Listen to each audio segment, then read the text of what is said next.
Welcome to the Community Perceptions of Inclusive Practices Facilitator Training, more affectionately called CPIP.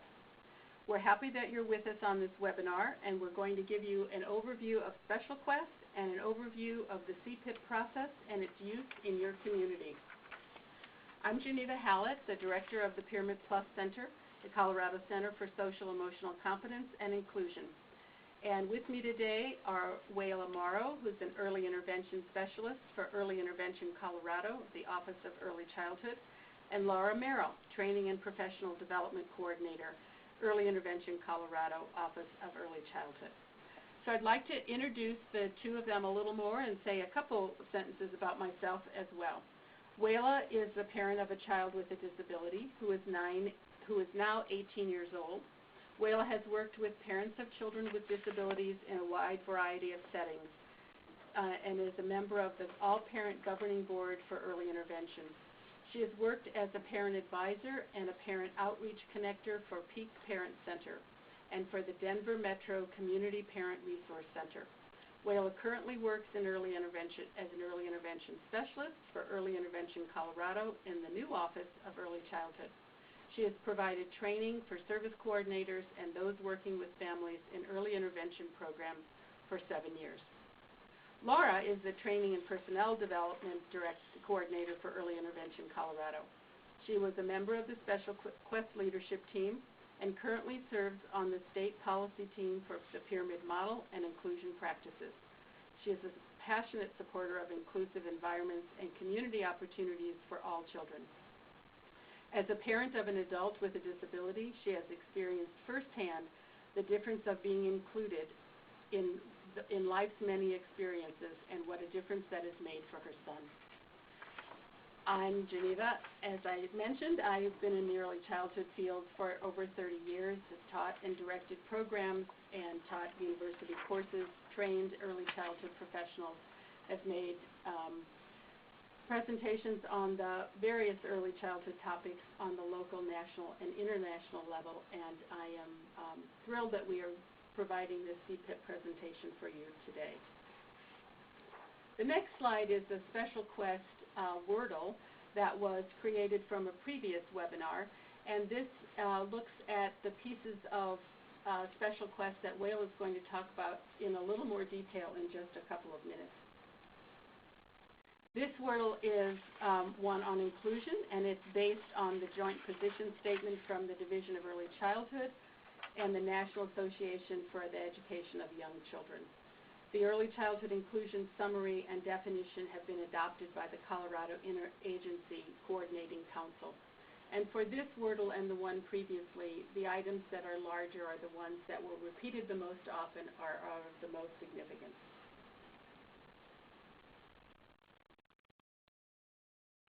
So our learning outcomes today for this webinar is to gain awareness of the Special Quest approach and materials, to become familiar with the Community Perceptions of Inclusive Practices, our CPIP process, and the CPIP Facilitator Resource Packet, to gather strategies for convening a community-wide cross-systems team, to gain knowledge of effective facilitation strategies for the CPIP process, and to consider how the CPIP process leads to planning, implementation, and evaluation of professional development activities to support inclusive practices. The next slide is also a handout in your handout packet. This is the Special Quest Approach Professional Development Guide for Inclusion. And we wanted to talk about this just a moment before we get into the CPIP details. So Special Quest approach contains 13 key elements of design and values. The approach is based on research and best practices in professional development, adult learning, teaming and collaboration, and supporting families as leaders, all of which are pieces that you already know. Wayla is going to talk a little more in detail next about Special Quest and the materials that it offers you. Thank you, Geneva. Special Quest is designed to touch the head, heart, and hands of families and professionals working together to create inclusive communities for young children with disabilities. This relationship and team-based approach enhances and sustains inclusive services, family leadership skills, and integrated collaborative service delivery. Teams who are implementing the Special Quest approach participate in intensive and engaging learning experiences which use parallel process and continuous improvement strategies. In addition, teams utilize coaching, facilitation, and follow-up supports over time to implement high-quality inclusive services. The Special Quest approach is built on a solid foundation of current theories of adult learning, systems change, and sustainability. The Special Quest approach has two components, values and design, and these are woven together to create successful professional development. Special Quest was first developed with a focus on birth to 3, but there is content applicable to birth through adulthood. So even though the training materials say they are for infants and toddlers, it really is a philosophy of working with children and their families. The materials include videos with visuals of children and individuals with disabilities in natural environments.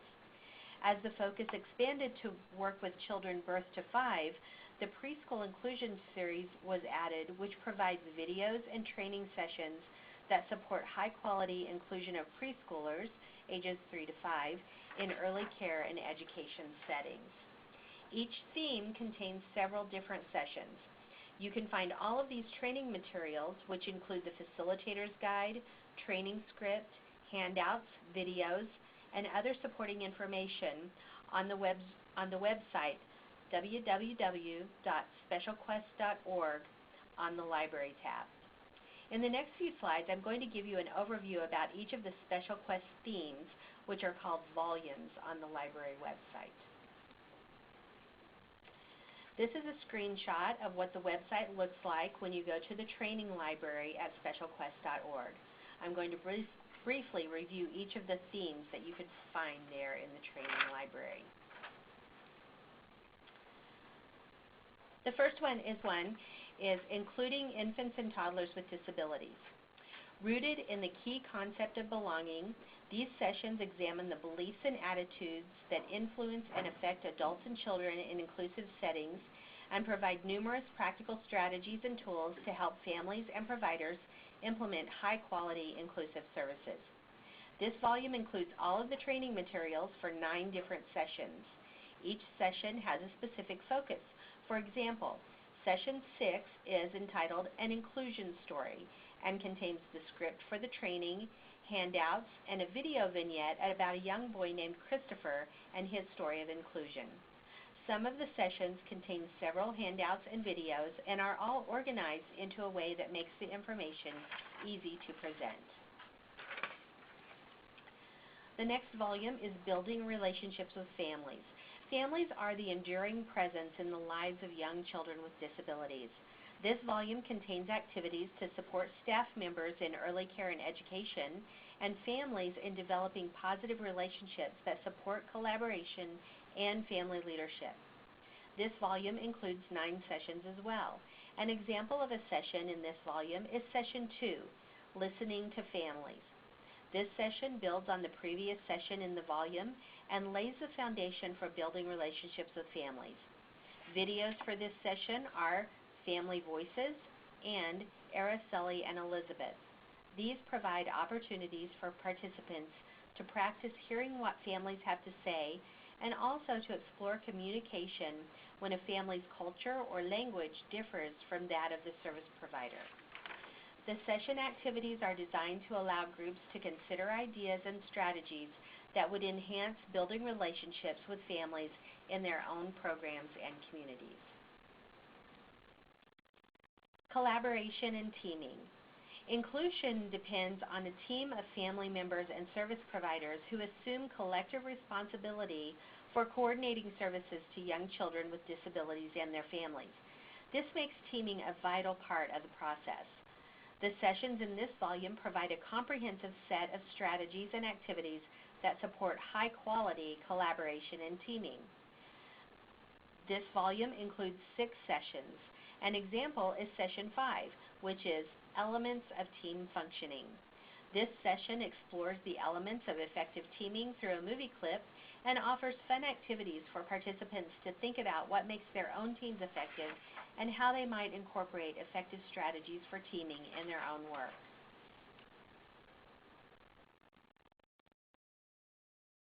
The Preschool Inclusion series of the Special Quest Multimedia Training Library focuses on several aspects of including preschool-age children who have disabilities in programs and settings with their typically developing peers.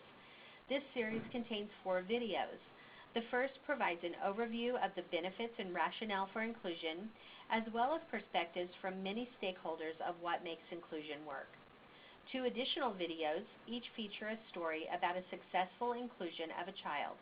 In one, a girl named Samantha. In another, a boy named Drew. In these videos, viewers learn how their families and their service providers work together to ensure that these children were given the supports and opportunities they needed to flourish in programs with their typically developing peers.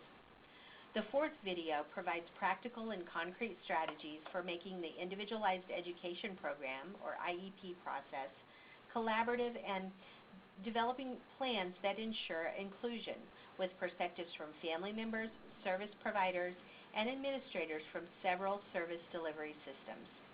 5 sessions, complete with facilitator scripts and handouts, accompany these videos.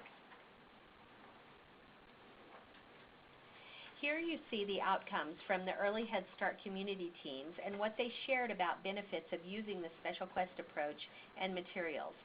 We've included this handout as a part of your materials for this webinar. Those who participated noted that the benefits included increased numbers of young children with disabilities being served, the ability to support families as decision makers, enhanced collaboration among service providers and families, increased services to families, more training in the community, and better coordination of the skills of service providers. One participant shared, "I didn't really realize what I didn't know or needed to know about serving young children with significant disabilities and their families before Special Quest." They also learned how much using the approach and materials over time increased staff comfort, confidence, and skills in serving children with disabilities and their families. Now, Laura is going to talk more specifically about the tool for measuring the perception of inclusive practices in the community. Thank you, Wayla. The tool, the Community Perceptions of Inclusive Practices, or the CPIP, which you'll hear us referencing through the rest of the webinar, is based on the Special Quest goal of supporting continuous improvement through learning and reflection. The process is intended to support communities in understanding the current context in which services are delivered to young children with disabilities and their families in local programs across the community. We will discuss strategies for facilitating the process and supporting teams. The process of discussion and rating allows teams to identify areas of strength and those of challenge and leads to action planning in priority areas of concern. The CPIP is meant to be used over time to help your community identify how you are growing capacity to support sustainable and systemic improvements in the following 4 areas: including children birth to 5 with disabilities, involving families of young children with disabilities, providing integrated services to infants, toddlers, and preschoolers with disabilities, and supporting implementation and sustainability. In each of these areas, there have been identified 3 to 4 promising practices. The promising practices are based upon research and experience and reflect the content of the Special Quest curriculum. The tool, the CPIP, is structured around measuring growth as it pertains to each promising practice. These practices are not intended to be prescriptive. Rather, they're written to help provide a context for action in your community. Prior to participating in a CPIP, communities may not know what they don't know. Representatives of community teams have differing perspectives on how inclusion looks in their community. The CPIP tool fosters discussion of these differences, honors all input, and supports teams in coming to a unified understanding of areas of strength and those of challenge. The next handout that you have linked to this webinar is a large handout called the Facilitator Resource Guide. Now, this is a very complete resource to help you actually plan for and facilitate a CPIP in your community. In the packet are instructions for administering the tool, the facilitator's version of the tool, the participant's version of the tool, and the action planning form. When you're facilitating a CPIP with your team, you're going to need a copy of the participant's version of the tool for each team member. In addition, you will need a sign-in sheet and a method for quality improvement that will evaluate the process. Let's take a deeper look at the Facilitator's Resource Guide right now.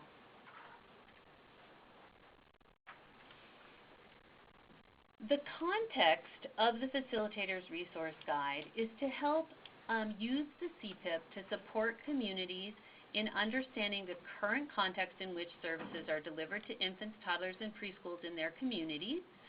It can help support communities in determining the next steps to enhance inclusive services for young children and their families. And it helps teams consider how the Special Quest approach and materials can support the action steps. One thing that you need to think about when you're facilitating a CPIP, and all of this is represented in the Facilitator Resource Guide, is the makeup of your teams. The tool is intended to be completed by a community-wide team, and the members are going to vary based upon who is involved with early childhood in your areas and communities. Some examples of team members may be representatives from Head Start or Early Head Start, child care or early learning environments, college and university faculty, members of early intervention programs, early childhood special educators or special education programs, members of early childhood technical assistance teams, family members, and representatives from health and mental health systems in your community. One thing that the Facilitator Resource Guide can help you think about is tips for helping you identify your specific team. You should think about possibly existing teams where this tool could be used, such as early childhood councils or local interagency coordinating councils. You need to think about community and family members that bring a systems-wide perspective and share a desire to improve inclusive services for young children and their families. Think about individuals in your current agency and existing community partners. Begin with a small group of partners, then build to a larger group over time. Build on existing cross-systems teams. And very importantly, ensure that families are at the table, and ideally have more than one parent voice represented.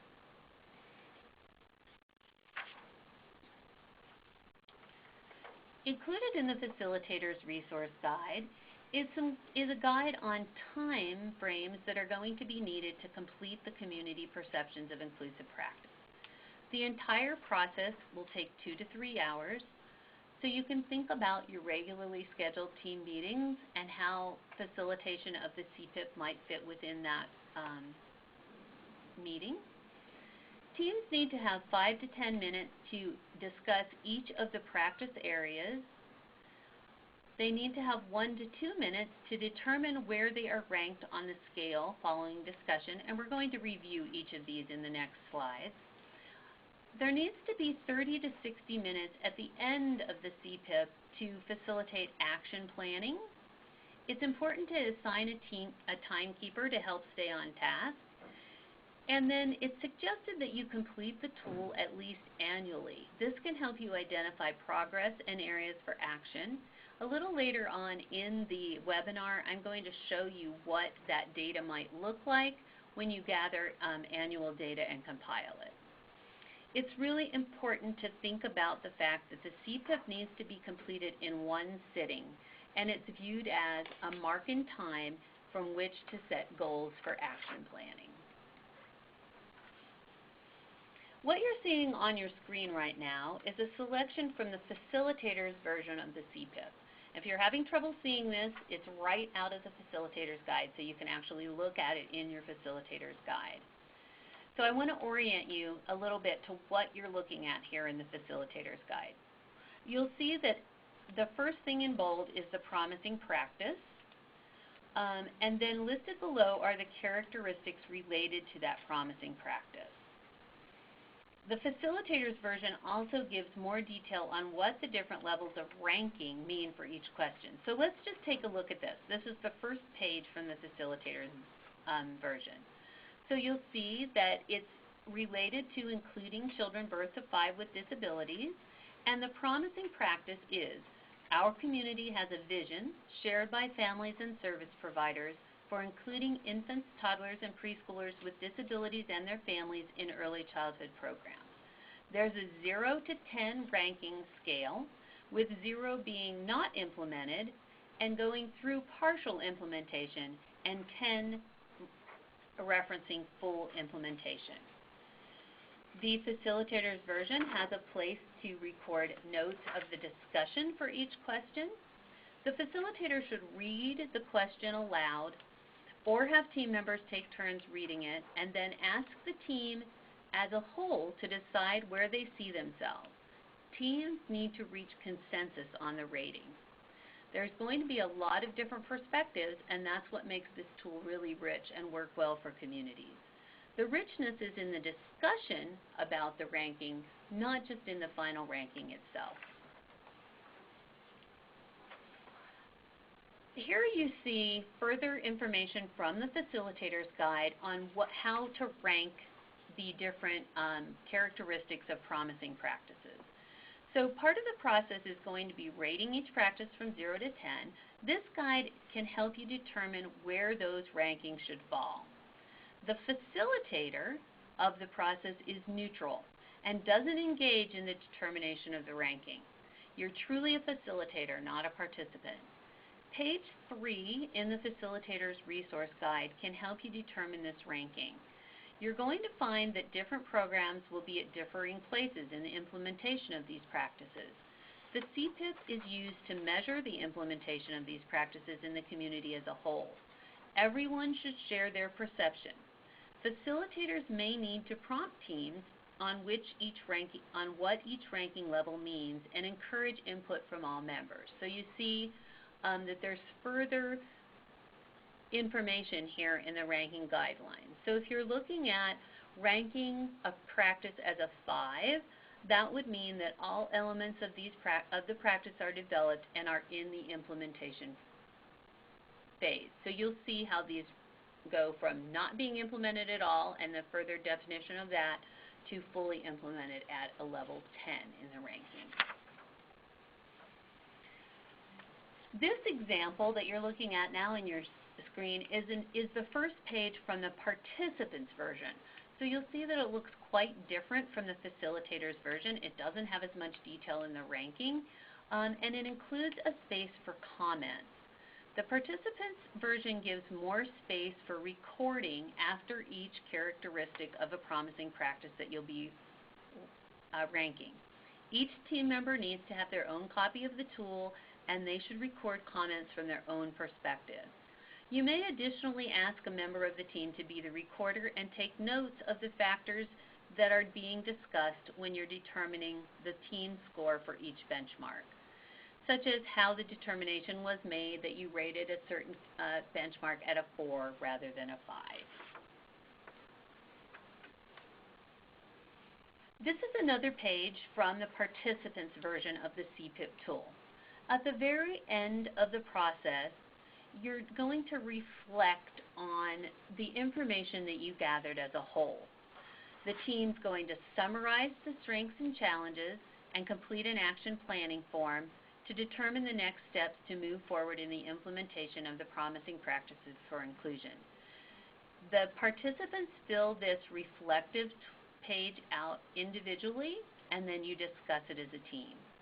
Be sure to allow sufficient time to complete the action planning process, because this is really the first step in making progress toward increasing inclusive opportunities for children and families and sustaining these changes. Teams also evaluate their process when this is used annually to make sure what they're doing is achieving the desired outcomes. You can also do this on a more frequent basis. You can actually revisit the action plan and see where you are in the process.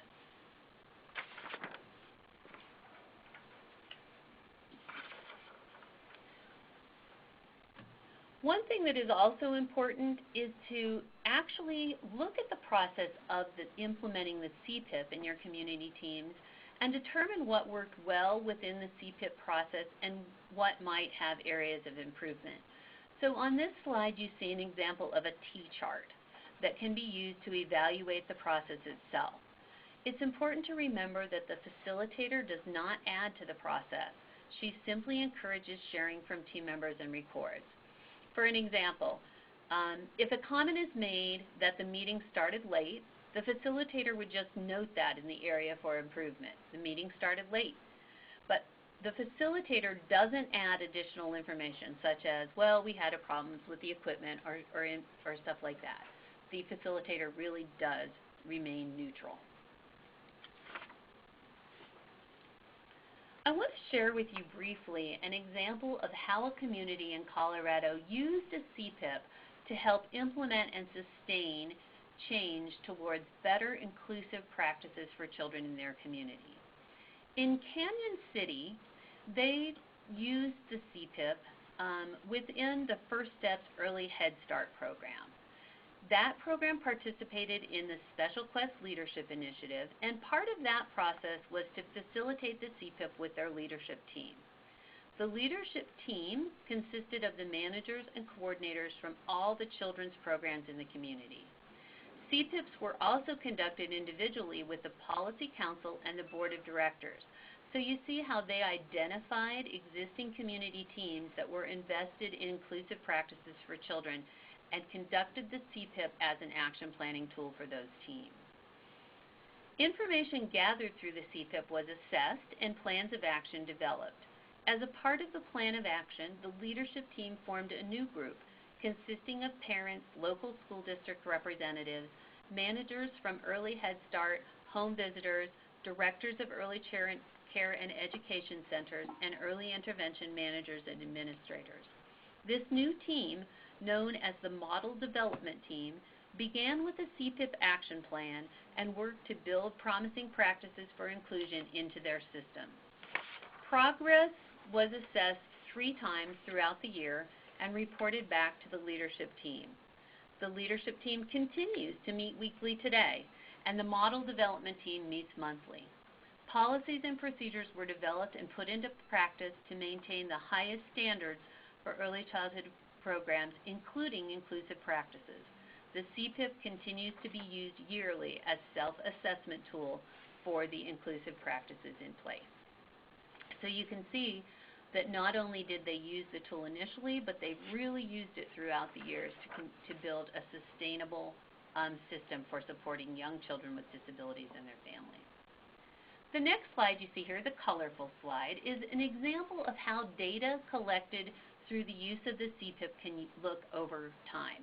This is what's called a state perception of inclusive practice for Colorado. It's the same tool, it's just done with a state-level team. It shows the implementation ratings for Colorado for 3 years that this tool was used to guide inclusive practices.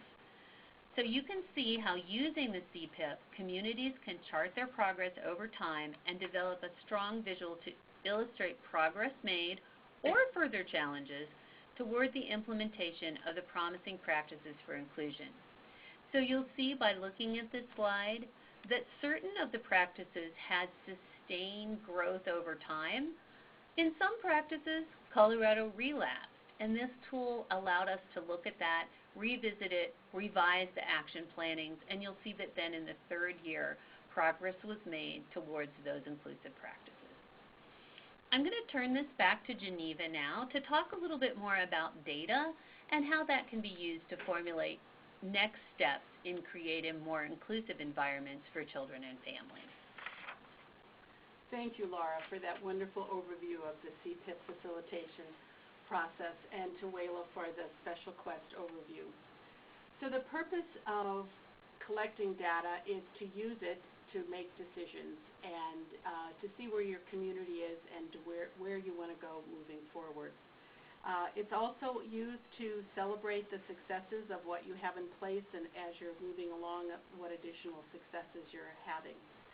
As Laura mentioned in the Canyon City example, the team began small and moved from there, and several years later they are still operational and making a big impact in their community. It's important to note that the results of the CPIP need to be shared only with permission from the team. So that's something as a facilitator you would want to have agreement upon at the beginning. Sharing data collectively across the community is really an important way to increase the knowledge around inclusive education and network statewide. So the next thing to do for your community is that a team needs to identify a facilitator, and then a community team, and then get to work. As we described, there's a lot of work in this process. This next slide is a graphic that was created by feedback from facilitators from 80 communities between 2007 and 2010. And they shared their insights on being CPIP facilitators and doing CPIP planning, and they thought their strategies and what were the most effective. So the biggest letters on this graph are the things that they felt were the most important considerations for them as facilitators in this process.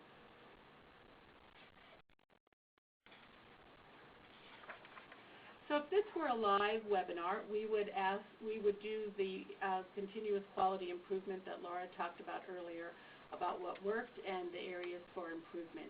But since we are recorded and posted, we won't do that, but we encourage you to do it anytime you have a meeting, because it helps you get real-time feedback and allows you to use that for moving forward in your work.